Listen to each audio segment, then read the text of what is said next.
بالله من الشيطان اللعين الرجيم بسم الله الرحمن الرحيم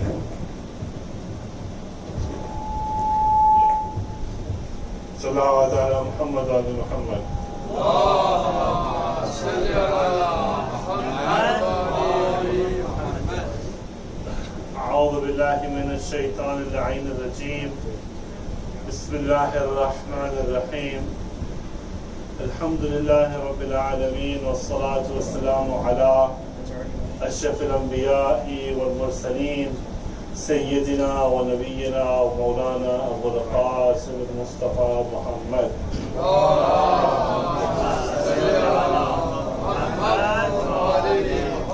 اللهم على آل بيته الطيبين الطاهرين المعصومين المظلومين المنتجبين. قال الله العزيز في محكم كتابه الكريم بسم الله الرحمن الرحيم والعصر إن الإنسان لفي خسر إلا الذين آمنوا وعملوا الصالحات وتواصوا بالحق وتواصوا بالصبر. صلوات الله.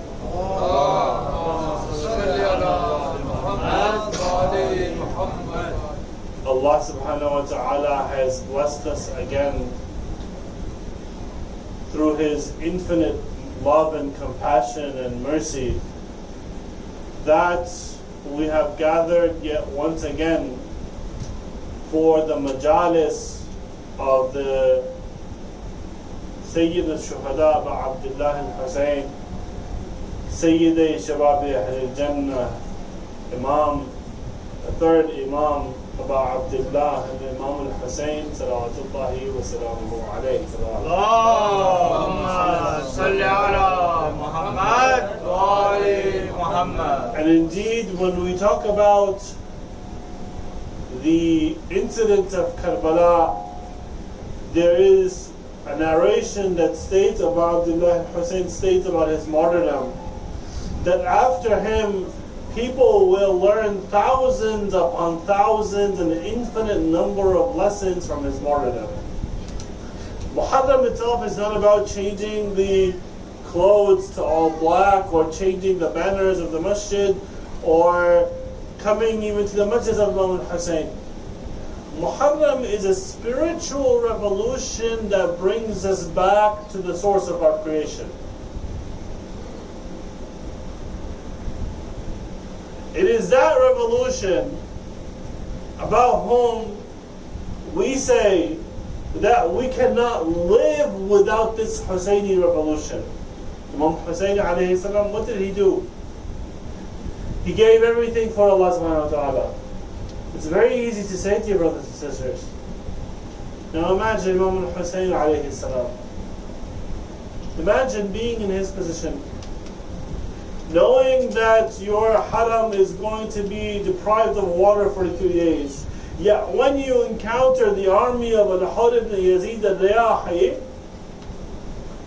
you see that they are thirsty and you give away all your water.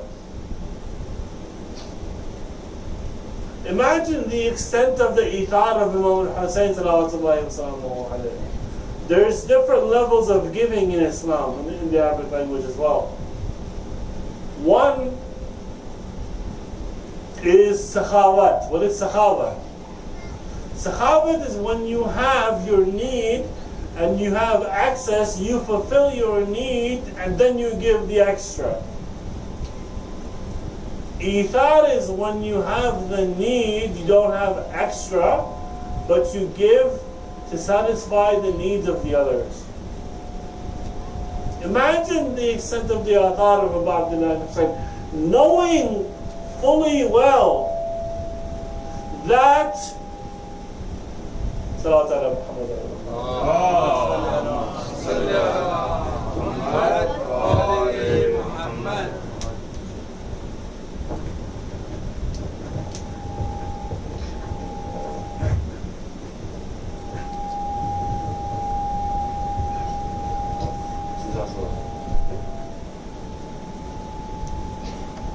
Knowing fully well, Salawat ala Muhammad.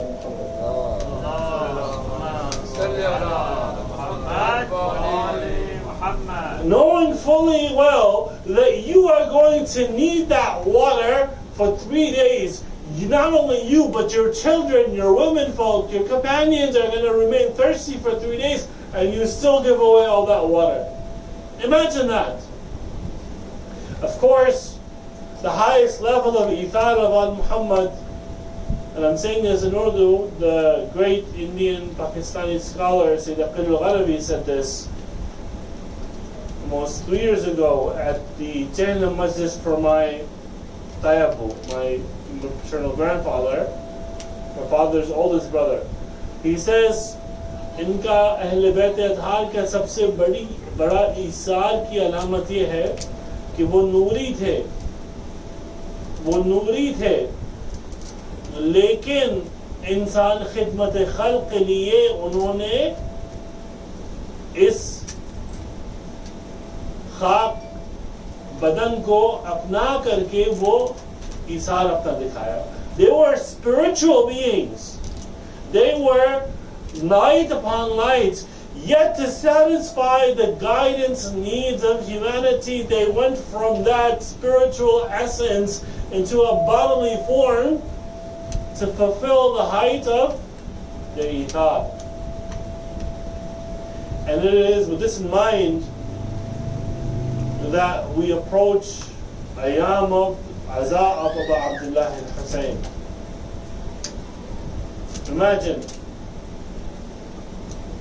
Imagine, I started quoting the verse وَالْعَصْرِ by the time.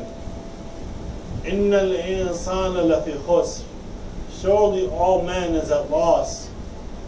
إِلَّا الَّذِينَ آمَنُوا وَعَمِلُوا الصَّالِحَاتِ وَتَوَاصَوْا بِالْحَقِّ وَتَوَاصَوْا بِالصَّبْرِ. I want to talk about the last verse. إِلَّا الَّذِينَ آمَنُوا. And I want to go further. I don't want to just talk about the whole last verse. I want to focus on that first part. إِلَّا الَّذِينَ آمَنُوا. Not only the first parts, but the idea of الَّذِينَ آمَنُوا, the believers, what it means to believe. And more specifically, the role of reason in one's spiritual life and development. And what is the role of reason in spiritual life and development? First of all, is there a reason? And before that, we go into a question of a definition of terms. Let's define our terms completely. What is faith? Faith, some people say faith is blind. Some people say faith has no eyes or heart or mind. It goes whichever way it wants to without having any specific direction. But remember, ours is faith in the faith of the Wilaya of Amir al-Mu'mineen Ali ibn Abi Talib salamullahi alayhi. Ours is a faith that culminated the religion and perfected the religion and culminated all of the blessings of Allah subhanahu wa ta'ala on creation. There are many days of Eid in the Islamic calendar, not just Eid al-Fitr, Eid al-Adha. But Yawm al-Jum'ah is Eid. Any day you don't sin is Eid. Mubahila is Eid. But Eid Allah al-Akbar is only one. And our Iman is in the Eid Allah al-Akbar, the greatest of all Eids. What did I just say? Think about it. Think about it. The birth of the Prophet is Eid, that's not Eid al-Akbar. The birth of Fatima Al-Zahra is Eid, that's not Eid al-Akbar. The birth of 124,000 prophets is Eid, the birthday. But those are not the Eid al-Akbar.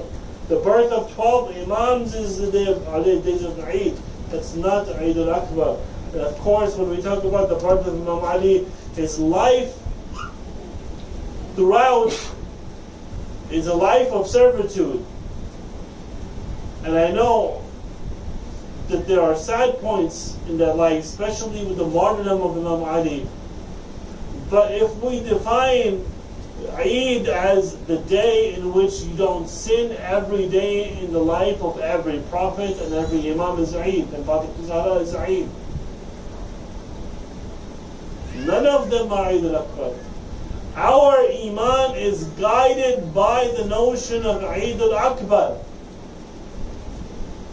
which is the wilayah of Al-Imam Ali alayhi salatu Muhammad.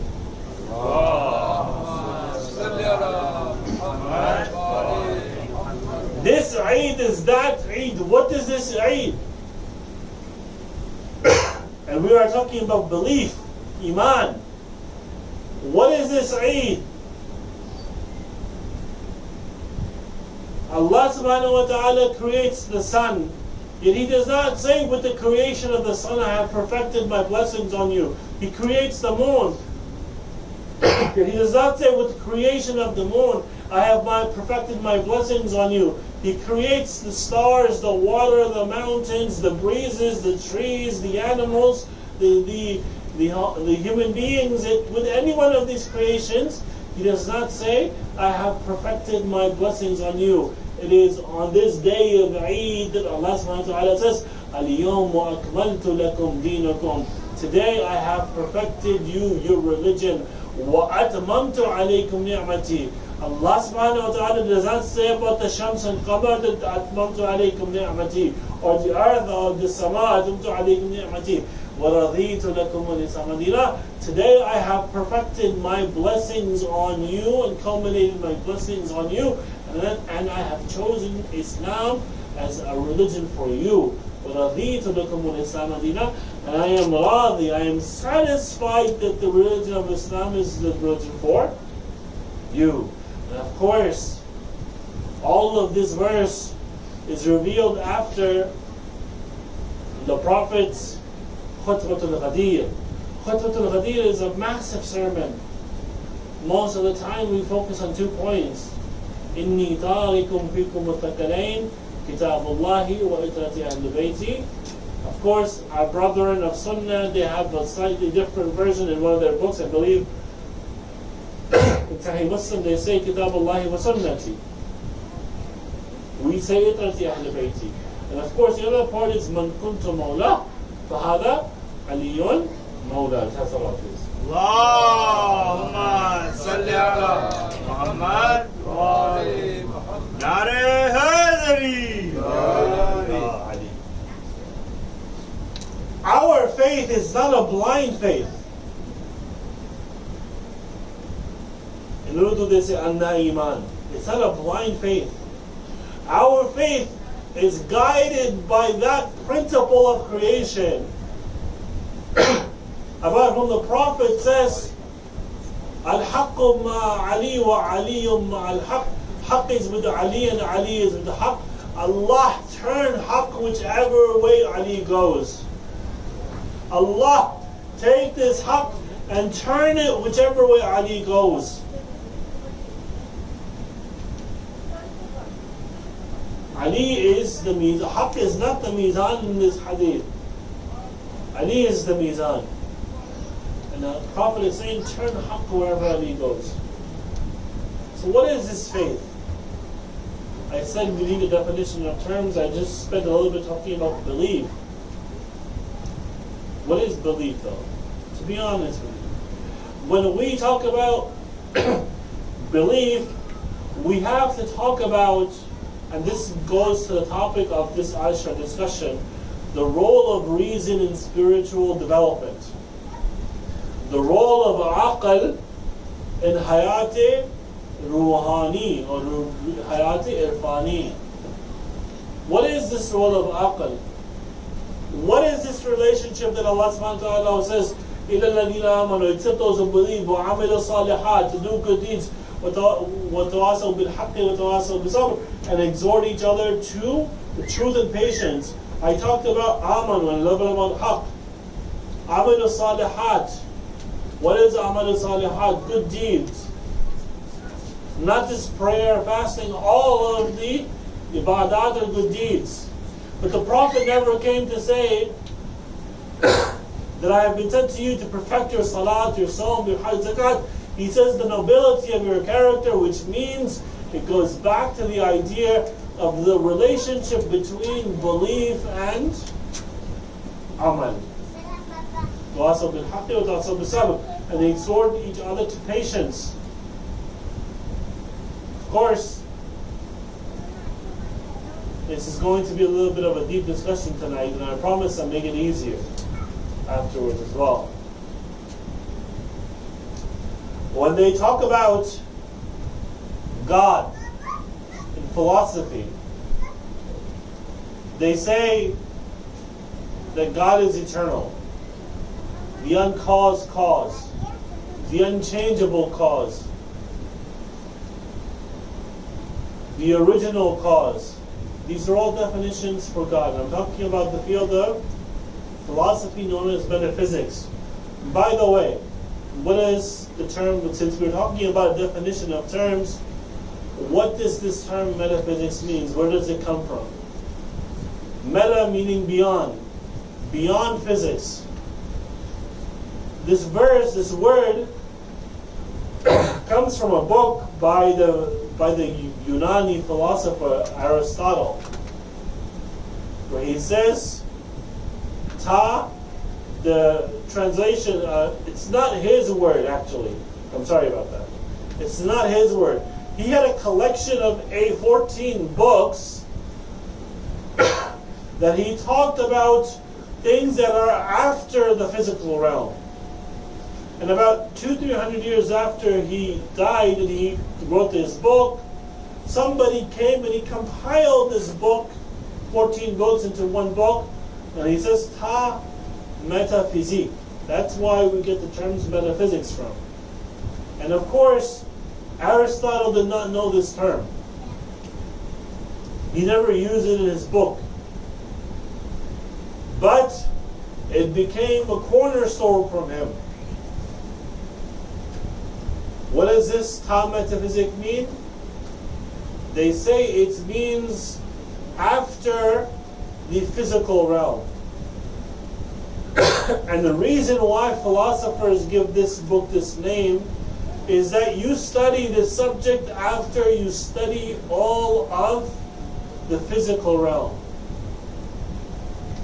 This idea that this book talks about, it talks about the subject of this field of science or philosophy beyond physics, beyond the physical realm. It talks about the uncaused cause, the unchangeable cause, the uncaused mover, and all of that. All of that. Of course, when we talk about God, we mean all of that. We talk about God, we mean all of that. But then this subject, usually the subject matter of this subject now is not just defined as God. It's defined as being and existence itself. What is being? What is existence? What is this idea of existence? I believe last year I quoted this mystic a lot. There's a difference between Muslim philosophers as to what comes first. Being or existence? Wujud or sifat? What comes first? Being, wujud, or existence? Or life, or being? The difference comes, the famous Persian philosopher, scientist, physician, metaphysician, Ibn Sina says, existence predates being.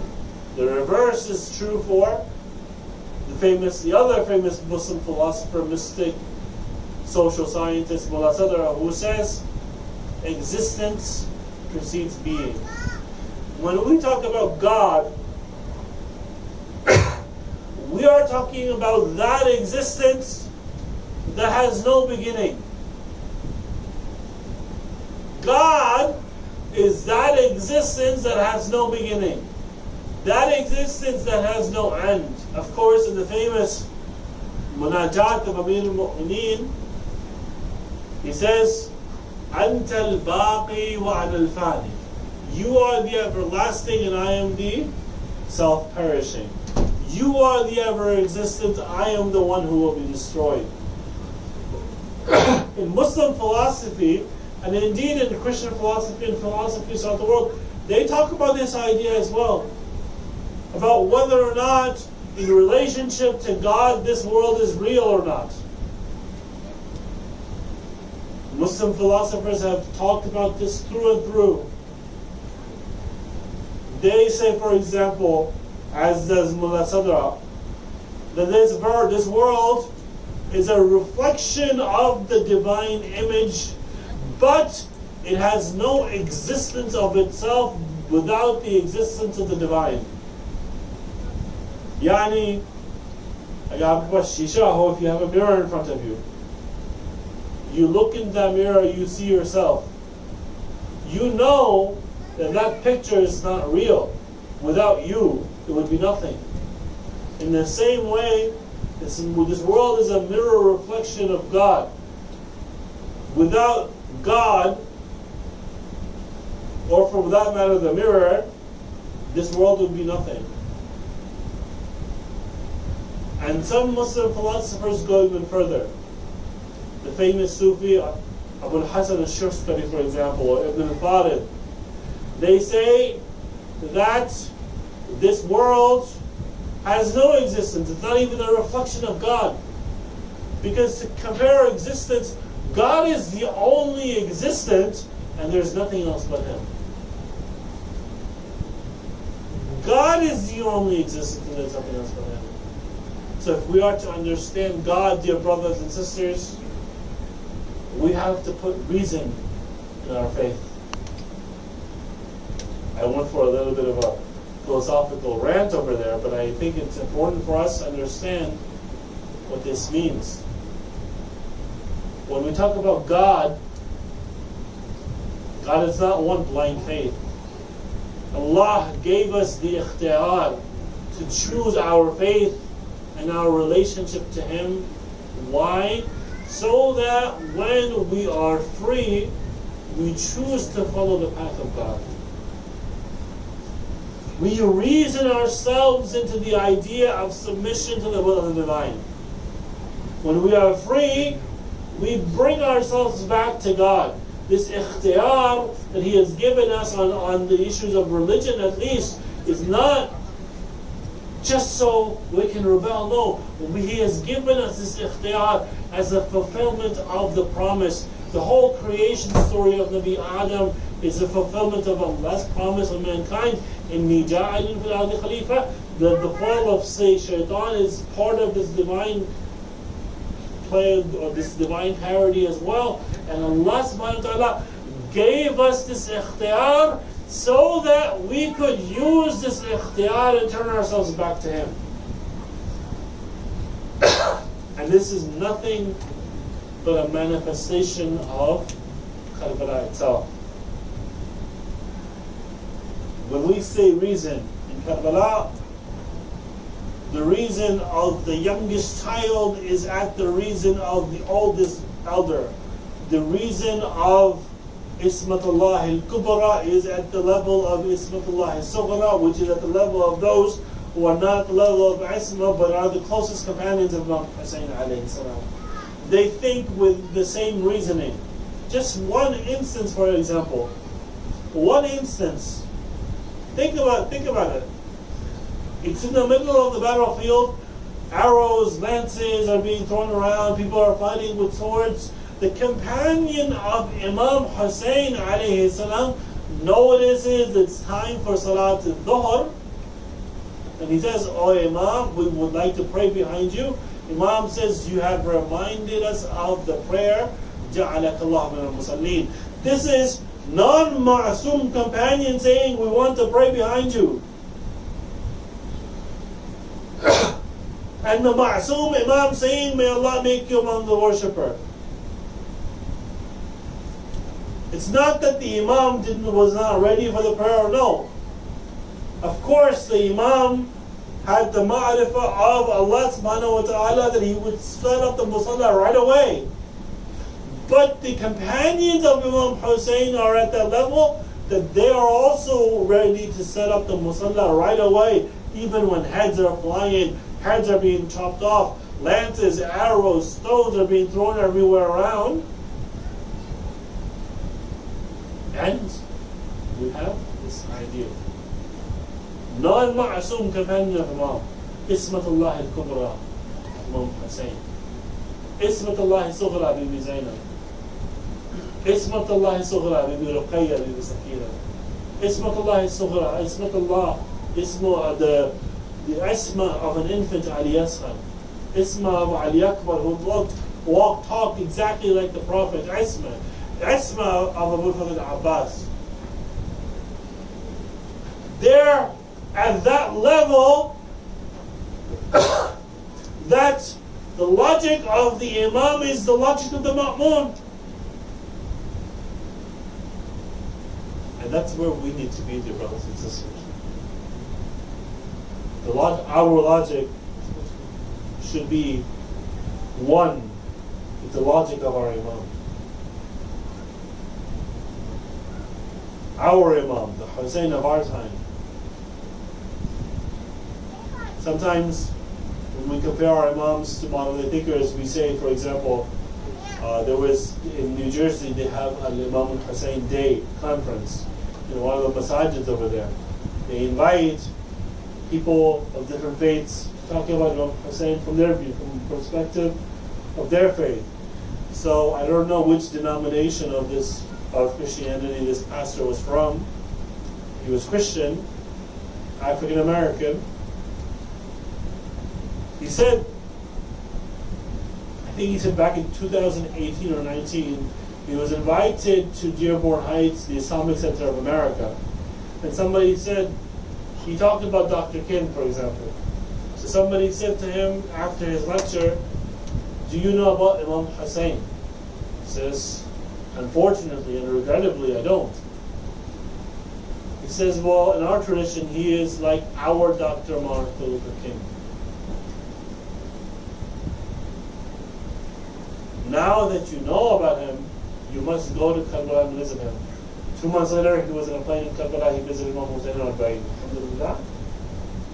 But we have to be fair.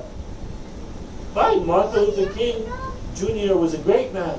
He was a great man of God. He was a great man of religion. Malcolm X was a great man of God, great man of religion. But there is nothing that compares to our Imams.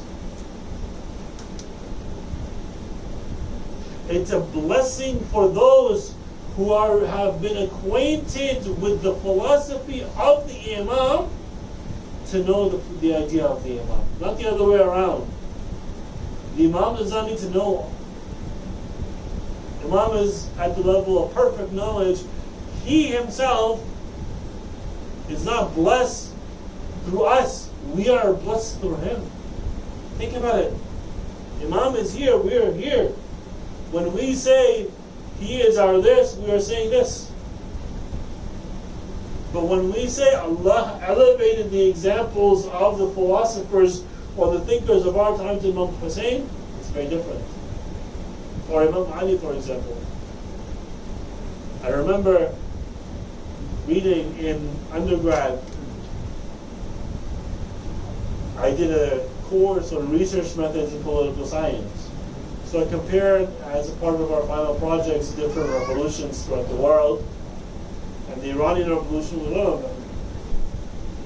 He says the reason why the Hizb ut-Tahrir, the Communist Party in Iran, was not able to be successful is every time they would be successful, Muharram would come and it would overthrow all of their desires and plans. We have in our lives the example of Ali Akbar for the youth, Ali Asghar and Qasim for the children, Ruqayya for the female children. We have the examples of Abu Fadl Abbas for the brothers, and Sayyidina Zainab for the mothers, and the sisters, and Rabah for the mothers, and Layla and Shahban, all of them. So why is it that we are lacking in our ability to reason ourselves to the level of the Imam? Our Imam is waiting for us. If I say that I want to be like Habib ibn Madahir, for example, and I get back to this idea of reason being free to make the decision to submit yourself to the Imam by itself for a little bit. But when I say I want to be like Habib ibn Madahir, what does that mean? When Habib ibn Madahir alayhi salam was breathing his last,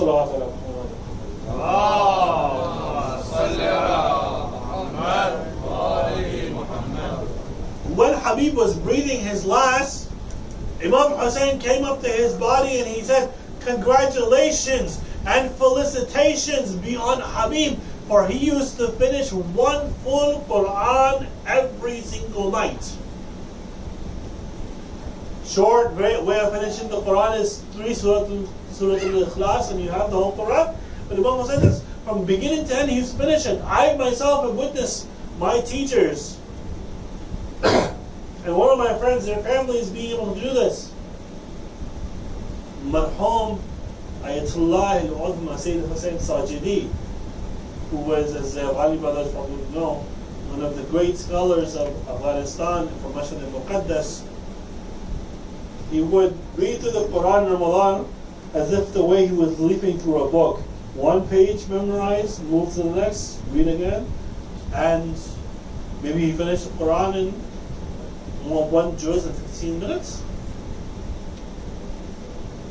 My friend, half of the Quran, the whole family is Hafa, one juz, 10 minutes. So in 300 minutes, 5 hours, whole Quran finished. If I say he is my role model, Habib is my role model, I need to have that reasoning relationship with the Quran, that I can converse with the Quran, and that I want to read it. Not only that I want to read it, I make the effort to read it on a regular basis, and I make an effort to apply the principles of the Quran in my life. That's very important.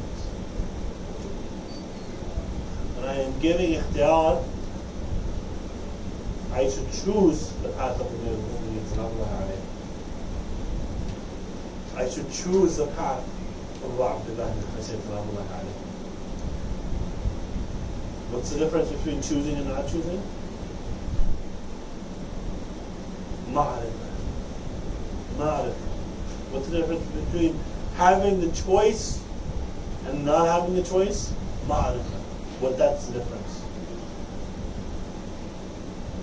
Umar ibn Sa'd, alayhim la'natullah, when he was about to be born, his father, Sa'd ibn Abi Waqqas, who was known as a companion to Rasulullah, and Imam Ali came up to him. Of course, not real companion, he betrayed the Prophet and Imam Ali with his son as well. He says to Imam Ali, he goes to Imam Ali and he says, Ya Ali, a son has been born to my house. Imam Ali says, a snake has been born in your house that will kill my son Hussein. So, Sa'd trained his son that whenever Imam Hussein would walk by him, he would pick up the sand the sand that Imam Hussein walked on, the dirt that he walked on, and kiss it and rub it and everything. That was his force. Yet when he came to the ikhtiyar of reasoning himself, this bribery of Ray bribed him out of the faith. He reasoned himself out. He was not under political pressure as a child. Yet when he reasoned himself out, the pressures of Khilafah came up. In the other way around, Habib ibn Madahir, the pressures of Khilafah came up and he came running to Imam Hussein. That's the difference. If I reason myself to Imam Hussein, there might be hundreds and millions of pressures on my life, and I will always say labbaik ya Hussein.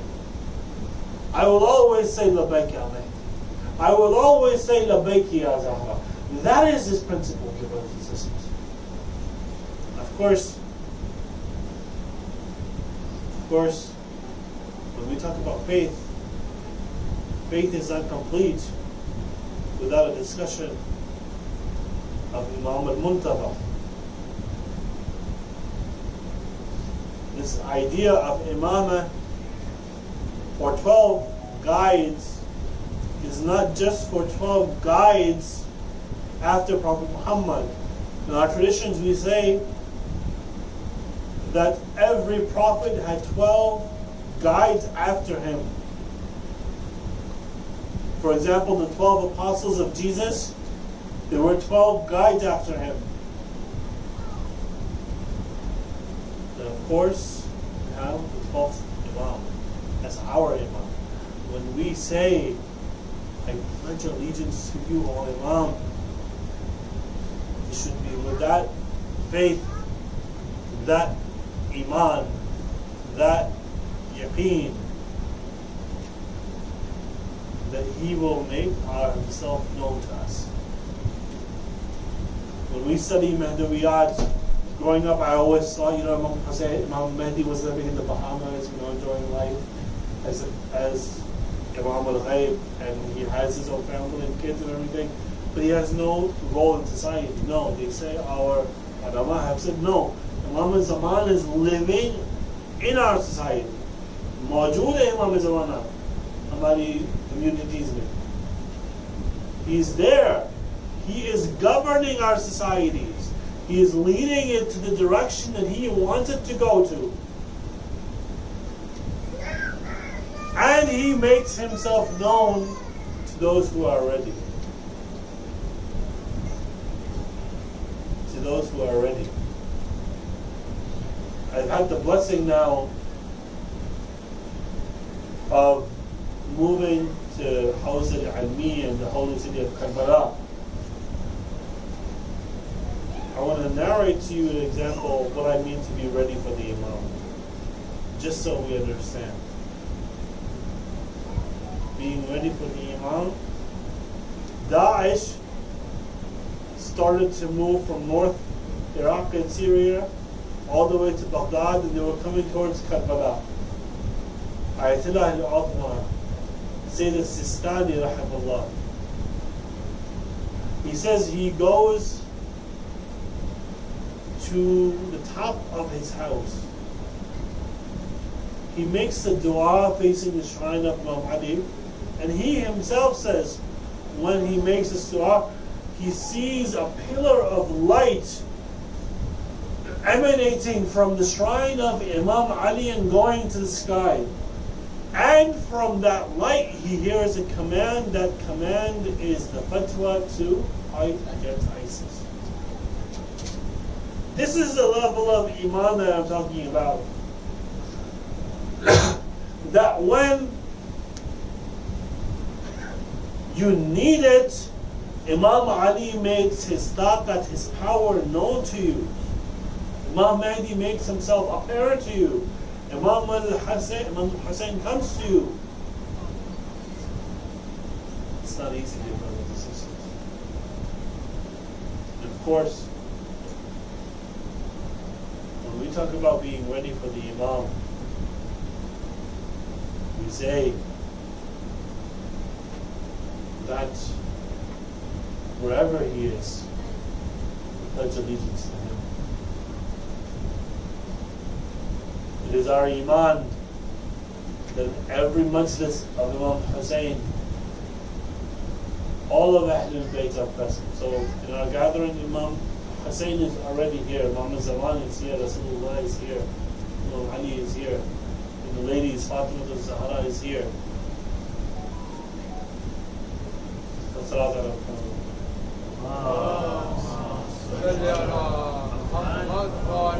When we say they are all here, imagine, dear brothers and sisters, on the 27th or 28th of Rajab, night of the 28th of Rajab, Imam al-Hussein alayhi salam, he is praying in his grandfather's masjid. He is praying in his grandfather's masjid, dear brothers and sisters. He is with Abdullah ibn Zubayr. They say that they are praying next to each other. The governor of Medina, he sends a message to the mosque of the Prophet that these both individuals, they would come to the governor's house. And Abdullah ibn Zubayr, he asked Imam Hussein, what do you think happens? Imam al-Hussein's basira is so strong. He's not told what's happened. He says it looks like Muawiyah has died and he has appointed Yazid as successor, and the governor is inviting us to do his bay'ah. So when he says, what are you going to do, Ya Ibn Rasulullah? He says, I will go see what he wants. I will go see what he wants. They say Imam Hussein alayhi salam, he gathered all the men of his family. He went to the house. He went to the house of the governor. The governor was there. Marwan ibn al-Hakam was also there. They say the governor says, Yazid has been appointed Khalifa. Yazid has been appointed Khalifa, and he orders you to give bay'ah to him, or he will have your head. The traditions vary, but the traditions say, Imam al-Hussein says, a man like me will never do bay'ah of a man like Yazid. They say when he yelled, Imam al-Hussein alayhi salam, he yelled this statement. He had ordered the Hashemite men that when they hear his yelling, that they force themselves into the palace of the governor. They say Imam al-Hussein alayhi salam, he spent that night, his last night in the city of Medina, at the grave of his grandfather Rasulullah. They say he cried, and he cried so much that he fell asleep. In his dream, he saw Rasulullah. He says, "O Hussein, Allah has granted a position for you in paradise that you cannot achieve except through Shahada." Imam al-Hussein alayhi salam wakes up. They say Imam al-Hussein gets ready for martyrdom. Dear brothers and sisters, many of Ahlul Bayt, they come to Imam al-Hussein. They say, "Oh, Ibn Rasulullah." Oh, son, for example, Salama says, "Don't go to Karbala, don't go to Iraq." They say that when Imam al-Hussein alayhi salam approached Salama, she says, "Oh son, don't go to Iraq." He says, "I've been destined to go to Iraq." His cousin Abdullah ibn Abbas, his uncle Abdullah ibn Abbas, they say when he went to Abdullah ibn Abbas, Imam al-Hussein alayhi salam, Imam al-Hussein was asked the question, "Ya Ibn Rasulullah, if you are going towards your martyrdom, then go. Why have you insisted on bringing these women and children with you?" Then I would say to his uncle, "Oh, uncle of Imam al-Hussein, you don't know. These women and children will testify to the bravery of the men of Imam al-Hussein in their camp." They say on the 28th of Rajab, Imam al-Hussein's caravan started to get ready. Dear brothers and sisters, there came a time when the women started to mount their rides. They say in traditions, when al-Fadl came to mount her ride, Abu al-Fadl Abbas ran to help her. When Layla came to mount her ride, Ali Akbar ran to help her.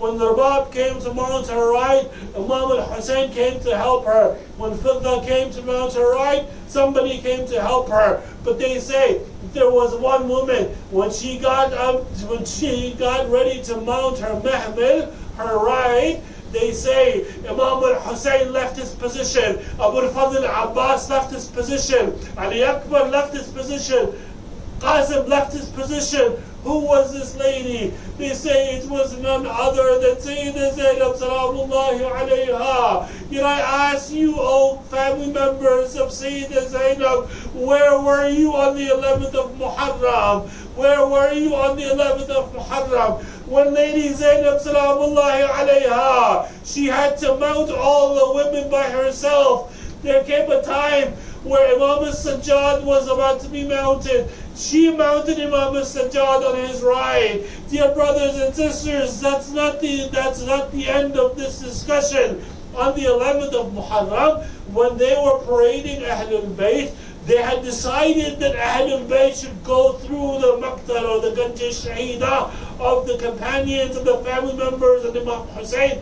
They say that Imam al-Sajjad, upon looking at his father's body, his face turned pale. Lady Zainab, she looked at her nephew. It looked like he was about to breathe his last. They say she deliberately fell off her camel. Imam al-Sajjad, when he notices this, he says to his Auntie Zainab, what happened? She says to him, Sajjad, look at your situation, what happened to you? He says to her, oh Auntie Zainab, woe to that son, woe to that youthful son. How is it for a youthful son that he sees his father's headless, decapitated body trampled by horses, and then he is not able to give him proper kafan and burial? Inna lillah wa inna ilayhi raji'un. Mata Hussein. Ya Hussein. Ya Hussein. Ya Hussein.